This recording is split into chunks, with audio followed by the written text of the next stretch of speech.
أما بعد إنه من يأت ربه مجرما فإن له جهنم لا يموت فيها ولا يحيا ومن يأته مؤمنا قد عمل الصالحات فأولئك لهم الدرجات العلى جنات عدن تجري من تحتها الأنهار خالدين فيها وذلك جزاء من تزكى. میرے محترم بھائیوں اور بزرگوں، اللہ فرماتے ہیں کہ میرے دربار میں جو بھی مجرم بن کر آیا تو وہ تو بازی ہار گیا اور اس کے لیے جہنم ہے، اور میرے دربار میں میری عدالت اور میری کورٹ کے اندر نیک مومن بندہ بن کر آیا، اللہ فرماتے ہیں کہ اس کے لیے بلند درجے ہیں۔ بلند درجوں میں کیا ہیں؟ اللہ فرماتے ہیں اپنی مقدس کتاب میں کہ اس کے لیے ہمیشہ ہمیش کے باغات ہیں۔ اللہ نے لازوال نعمتیں تیار کی ہیں اور ابد الآباد کی زندگی ہے، نہ نعمت ختم اور نہ ہی زندگی اور عمر ختم۔ آدمی یہاں کما لے، جتنا بھی کمانا ہو کما لے، پر اس کو ایک ڈر ستاتا ہے کہ میں چند سالوں کا مہمان ہوں، اس کے بعد پھر دنیا چھوڑ دوں گا، یہ اس کے خیال میں آتا ہے۔ اور جو ہی 50-55 تک پہنچ جاتا ہے تو وہ گہرا فکر مند رہتا ہے، اور اگر آدمی کی عمر ہے اور اس کے پاس نعمت نہیں تو بھی وہ تنگیوں والی زندگی گزارتا ہے، تو بھی آدمی فکر مند رہتا ہے، کسی نہ کسی اعتبار سے اس کو فکر لگی رہتی ہے۔ اللہ تعالیٰ قیامت کے دن اپنے بندوں کو ہر اعتبار سے فارغ کر دے گا اور اللہ ہر اعتبار سے ان کو بے فکر کر دے گا۔ نبی کریم صلی اللہ علیہ وسلم نے فرمایا کہ اہل جنت کی 120 صفیں ہوں گی۔ صف وہ نہ سمجھو جیسے ہم مسجد کے اندر صفیں ہوتی ہیں، بڑی سے بڑی کتنی صف ہو سکتی ہیں؟ دنیا کی سب سے بڑی مسجد ہو اور اس میں ایک صف ہو تو چند ہزار لوگ اس صف کے اندر آ سکتے ہیں، بڑی سے بڑی مسجد ہو۔ آپ نے فرمایا ٹوٹل 120 صفیں اہل جنت کی، ان 120 صفوں میں صرف 80 صف تو اس امت کی ہوگی، 80 صف۔ اندازہ لگاؤ قیامت تک کی آنے والی نسلیں اللہ تعالیٰ سب سے زیادہ جنت کے اندر اس امت کے افراد کو داخل کرے گا۔ 80 صفوں پر قبضہ تو اسی امت کا ہو جائے گا۔ اللہ نے اس امت کے اوپر اعتماد بھی عجیب کیا۔ علامہ سیوطی رحمۃ اللہ علیہ بہت بڑے مفسر ہیں۔ اللہ تبارک و تعالیٰ نے چھوٹی عمر کے اندر، کوئی 21 سال کا لڑکا کہاں تک پہنچ سکتا ہے؟ 21 سال کا لڑکا جلالین لکھ رہا ہے، صرف 21-22 برس کی عمر ہے، اور علامہ جلال الدین سیوطی رحمۃ اللہ علیہ نے جلالین لکھنا شروع کی، تفسیر لکھنی شروع کی، اور اس آدمی کو 20 سال کی عمر میں تو لوگ مفتی اعظم کہتے تھے۔ 20 سال کی عمر میں لوگ نے وقت کے بڑے بڑے علماء، وقت کے بڑے بڑے اہل اللہ 20 سال کی عمر میں جلال الدین سیوطی کو کہتے یہ امام وقت ہیں اور مفتی اعظم ہیں۔ کتنی علمی صلاحیت ہوگی 20-22 سال کے لڑکے کے اندر۔ انہوں نے عجیب بات لکھی کہ ہر دور کے اندر نبی جمع ہوتے رہے۔ آپ کو ایک مثال دوں، ابراہیم علیہ السلام، ابراہیم علیہ السلام موجود ہیں، اسحاق علیہ السلام بھی ہیں، اسماعیل علیہ السلام بھی ہیں، لوط علیہ السلام بھی ہیں۔ ابراہیم علیہ السلام کا بھانجا یا بھتیجا لوط علیہ السلام، ایک ہی وقت میں ابراہیم ہے، اسحاق ہے، اسماعیل ہے، لوط ہے، ایک ہی وقت میں۔ اگر ان نبیوں میں سے ایک نبی چلا گیا تو اس امت پر محنت کرنے والا دوسرا نبی ہے، تیسرا ہے، اور اگر ایک بھی نہیں تو فوراً دوسرا آنے والا ہے۔ اتنے انبیاء علیہ السلام کثرت سے اور زیادتی سے موجود بھی ہیں، آ بھی رہے ہیں، جا بھی رہے ہیں، اس کے باوجود عمریں بھی زیادہ۔ نوح علیہ السلام کی کتنی عمر؟ خالی دعوت و تبلیغ میں انہوں نے 950 سال لگائے۔ اللہ کے حبیب تنہا ہیں، اکیلے، ان میں بھی 40 سال کی عمر جو ہے، 40 سال کی عمر۔ آپ کے نبوت کا زمانہ 40 کے بعد شروع ہوتا ہے۔ 63 سال کی عمر، نبوت کا زمانہ صرف 23 برس کا۔ ویسے تو ہم کہنے میں کہہ دیتے ہیں کہ اللہ کے حبیب کو 40 سال پر نبوت ملی، نبوت کا اظہار 40 سال کے اوپر ہوا، باقی نبوت تو آپ نے فرمایا آدم کی کہانی بھی شروع نہیں ہوئی تھی تب سے میں نبی بن چکا تھا۔ تو اظہار کب ہوا؟ 40 سال کے بعد۔ صرف 23 سال کا عرصہ گزرا، بس 23 سال کا زمانہ، وقت بھی بہت مختصر، آپ کی عمر بھی مختصر اور نبوت کا زمانہ بھی مختصر۔ آپ تنہا ہیں، آپ سے پہلے بھی جو نبی گیا وہ 571 سال پہلے چلا گیا، آپ کے بعد الی یوم القیامہ کوئی نبی نہیں۔ آخر اتنا بڑا فرق کیوں رکھا گیا؟ علامہ جلال الدین سیوطی فرماتے ہیں کہ بڑی عجیب بات، انہوں نے جب زمزم کا پانی پیا تھا، زمزم کا پانی، جلال الدین سیوطی ایک پیالہ لیا، وہ پانی پی رہے تھے، کہہ رہے تھے میرے رب علم حدیث کے اندر مجھ کو ابن حجر اسقلانی جیسا علم عطا فرما۔ اللہ نے حدیث کا علم پلا دیا۔ دوسرا پیالہ بھرا، بھر کر کے کہنے لگے کہ میرے پروردگار تفسیر کے اندر علامہ فخر الدین رازی جیسا علم عطا فرما۔ اللہ نے وہ بھی پلا دیا چھوٹی عمر کے اندر۔ فرماتے ہیں کہ یہ نبیوں کے درمیان اور میرے نبی کے درمیان فرق کیوں؟ اس لیے کہ اللہ تعالیٰ کو اگلی امتوں پر بھروسہ ہی نہیں تھا، اس امت پر اتنا بھروسہ تھا، اتنا بھروسہ تھا کہ 23 سال کے عرصے میں ہمارے نبی کو مختصر مہلت دی، وقت دیا اور باقی سارا ہی کام اس امت کے اوپر چھوڑ دیا کہ یہی امت آگے سب کام کرتے رہے گی۔ اللہ نے اس امت پر اتنا بھروسہ کیا، علم کے اندر بھی، عمل کے اندر بھی اور اللہ کا پیغام پہنچانے کے اندر بھی۔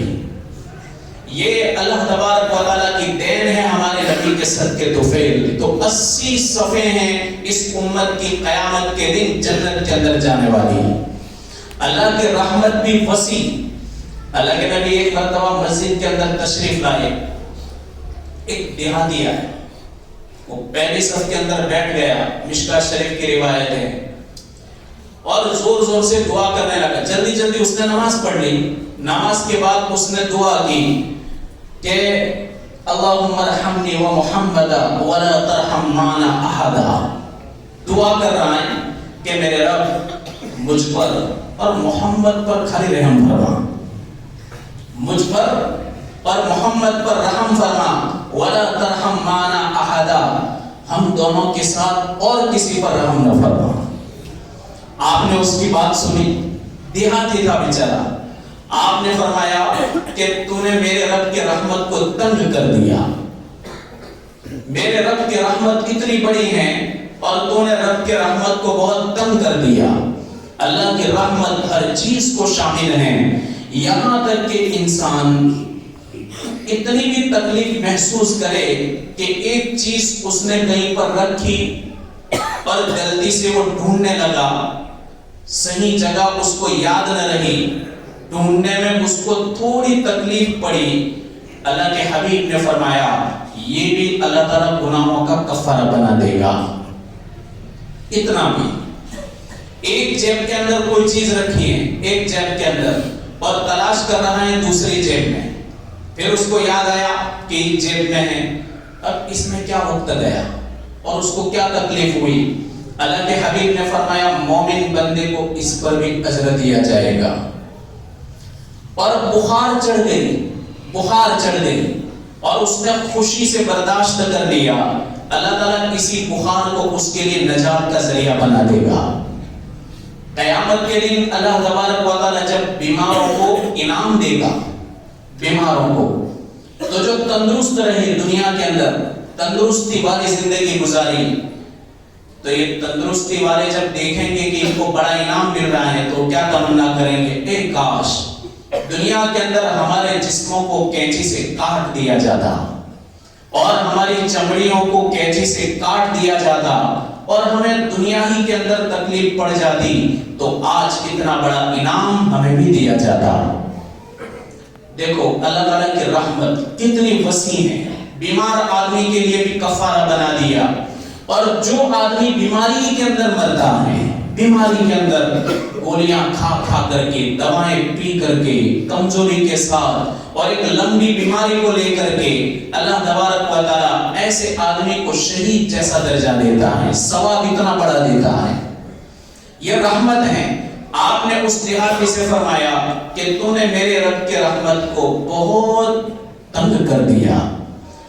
اللہ کے حبیب نے فرمایا اس امت کا ایک آدمی اللہ سے کہے گا میرے رب جنت کے اندر مجھے بیج دے، بیج۔ اللہ کہے گا کہ تو بیج کو کیا کرے گا؟ کہا میں کسان ہوں، کھیڑوت، یا مجھے کھیتی کرنی ہے۔ اللہ فرمائے گا اتنی بڑی جنت ہے، ہر قسم کے پھل ہیں، ہر قسم کی نعمتیں ہیں اور ہر قسم کی باغ و بہار ہیں، اب یہاں آکے تو جم، ادھر بھی تو کھیل رہا تھا، ادھر بھی کھیلنا چاہتا ہے، ادھر بھی تو بیج ڈال رہا تھا، یہاں بھی تھکنا چاہ رہا ہے۔ اب چونکہ جنت ہے وہ غم کی جگہ نہیں، غم کی جگہ نہیں۔ اللہ فرمائے گا ٹھیک ہے یہ جنت ہے اور جنت کی وسیع زمین ہے، اب تیری مرضی تو کھیتی کر دے۔ اللہ کے حبیب نے فرمایا کہ وہ بیج ڈالنا شروع کرے گا، جیسے بیج ڈالتا جائے گا، بیج ڈالتا جائے گا، پیچھے وہ دیکھے گا تو درخت تک کھڑے ہو جائیں گے، آگے بڑھ رہا ہے اور پیچھے کھیتی تیار ہو رہی ہے، آگے بڑھ رہا ہے، پیچھے درخت لگتے ہیں، پھل بھی اس کے اوپر لگ رہے ہیں، چلتا چلتا وہ دور نکل جائے گا۔ جنت چونکہ بہت بڑی ہے، اللہ کی بنائی ہوئی جنت، اب وہ بہت دور چلا گیا، پیچھے مڑ کے دیکھے گا تو کھیتی کھیتی اور لہلاتے درخت۔ وہ واپس مڑنے کا ارادہ کرے گا، جو ہی واپس مڑنے کا ارادہ کرے گا کھیتی کٹنا شروع ہو جائے گی، کٹتے رہے گی، لیکن یہ بھنڈار رکھے گا کہاں؟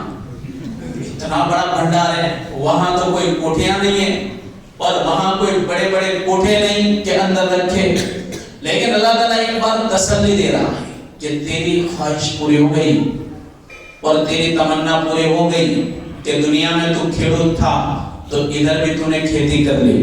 صحابہ سن رہے تھے، ایک صحابی نے کیا کہا، چوکس کوئی انصاری ہوگا، یہ کہنے والا چوکس انصاری ہوگا۔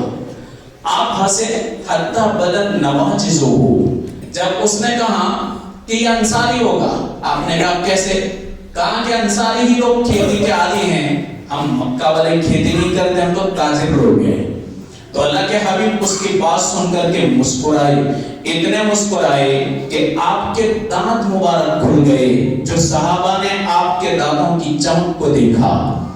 تو اللہ تبارک و تعالی جنت کے اندر اتنا بھی غم پر رنج باقی نہیں رکھے گا، لیکن میرے بھائیو یہ اس وقت ہوگا کہ بندے یہاں سے جاوے تو انہو من یأتی ربہ مجرمن فإن لہو جہنم، مجرم بن کر گئے تو جہنم ہے۔ وَمَن يَأْتِهِ مُؤْمِنًا قَدْ عَمِلَ الصَّالِحَاتِ، دنیا سے اس حال میں گئے کہ نیک عمل کرتے رہے، اللہ کو راضی کرنے والے کام کرتے رہے، تو میرے بھائیو اللہ تعالیٰ استقبال کرے گا۔ اور اگر غیروں کے نقش قدم پر چلتے رہے اور اپنی من مانی زندگی گزارتے رہے اور اپنی من چاہی زندگی گزارتے رہے تو میرے بھائیو ایسے لوگوں کو یہ جنت کے وعدے نہیں۔ لہذا بہت ضروری ہے کہ ہم موت سے پہلے موت کی تیاری کریں۔ علامہ اشرف علی صاحب تھانوی نور اللہ مرقدہ فرماتے ہیں کہ ایک آدمی کہنے لگا کہ آپ یہ سب کہہ رہے ہو کہ جنت میں یہ بھی خواہش، یہ بھی خواہش، یہ بھی خواہش، تو میں تو حقہ بہت پیتا ہوں، حقہ تو چوکس میواتی ہوگا. تو وہ کہنے لگا کہ میں حقہ پیتا ہوں تو پھر جنت میں حقہ تو کہا ہوگا نا حقہ، لیکن سلگانے کے لیے جہنم تک جانا پڑے گا. تو کہا نہیں حقہ نہیں چاہیے. اللہ تعالیٰ ایسی احسان کی جو چیزیں ہیں جس سے انسانوں کی تندرستی بگڑتی ہیں، یہ کوئی کام ہی نہیں، یہ کھانا ہی نہیں ہے. ایسی لب و خواہشات وہاں ہوگی نہیں. بہت سارے پوچھنے والے پوچھتے ہیں کہ ہم تو پان بہت زیادہ کھاتے ہیں.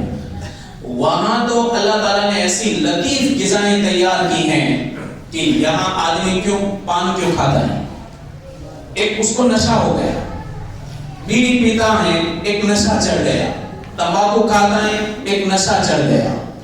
اب وہ کھاتا ہے. بعض ایسے ہوتے ہیں جو بہت زیادہ چائے پیتے ہیں، چائے پینے کے بعد ان کو لگتا ہے کہ نہیں اب فریش ہو گئے.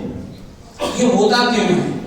اور خاص کر آپ دیکھنا کہ جو زیادہ محنت مزدوری کرنے والے لوگ ہوتے ہیں ان میں زیادہ ہوتا ہے. جتنی محنت سخت ہوتی ہے اتنا ہی آدمی اس کا عادی بنتا ہے.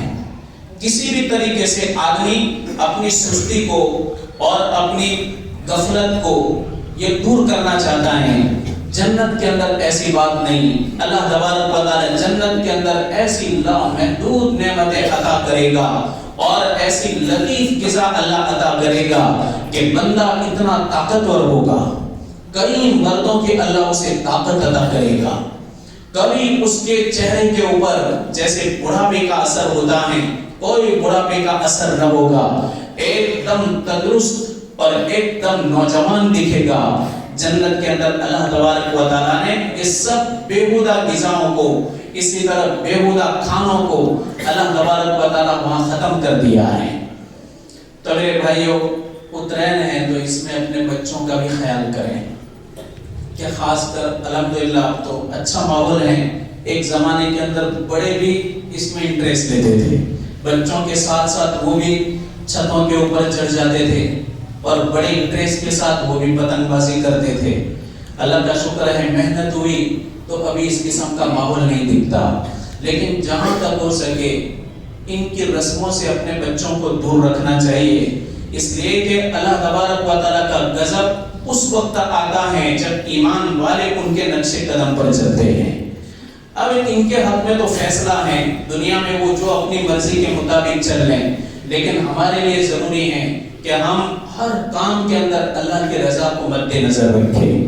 ایک بزرگ کے حق میں آتا ہے کہ ان کی بیوی عشاء کے بعد اچھے کپڑے پہنتی، خوشبو لگاتی، زیور پہنتی، ایک دم دلہن بن جاتی اور پھر اپنے شوہر کے پاس اس حال میں آتی کہ شوہر کا دل اس پر فریفتہ ہو جاتا. اتنی تیار ہو کر آتی اور وہ کہتی کہ آپ کو اگر میری ضرورت ہے تو میں حاضر، ورنہ اگر آپ سونا چاہے تو پھر میں میرے رب کے سامنے جا رہی ہوں. اب یہ کیا کرتی؟ جب وہ کہتے کہ نہیں آپ عبادت کر سکتی ہو تو وہ اپنے کپڑے اتار لیتی، اس کے بعد ٹاٹ کی چادر اوڑھتی تھی، ٹاٹ کے کپڑے پہن لیتی تھی. دیکھو وہ شریعت کا حکم تھا، شریعت کا حکم، تو وہاں شریعت کا حکم طے کیا، شریعت کا حکم بجا لائی. اللہ کے دربار میں گئی تو تواضع متواضع بن کر گئی، فقیرن بن کر گئی. ہماری عورتوں کی طرح نہیں کہ شوہر کے سامنے فقیرن، اوروں کے سامنے رانی، اس طرح نہیں، بلکہ جہاں رانی بننا تھا وہاں رانی بن گئی اور جہاں تواضع کرنے کی ادھر تواضع کی. یہ اللہ کا حکم ہے. تو ایمان والا بندہ ہر کام کے اندر اللہ کے حکم کو دیکھتا ہے. اللہ کی بندی ہر کام کے اندر اللہ کے حکم کو دیکھتی ہیں جس میں اللہ کی رضا ہوتی ہے. ایک اعلان ہے ہمارے یہاں مسجد الرحمانیہ مدرسہ اور مسجد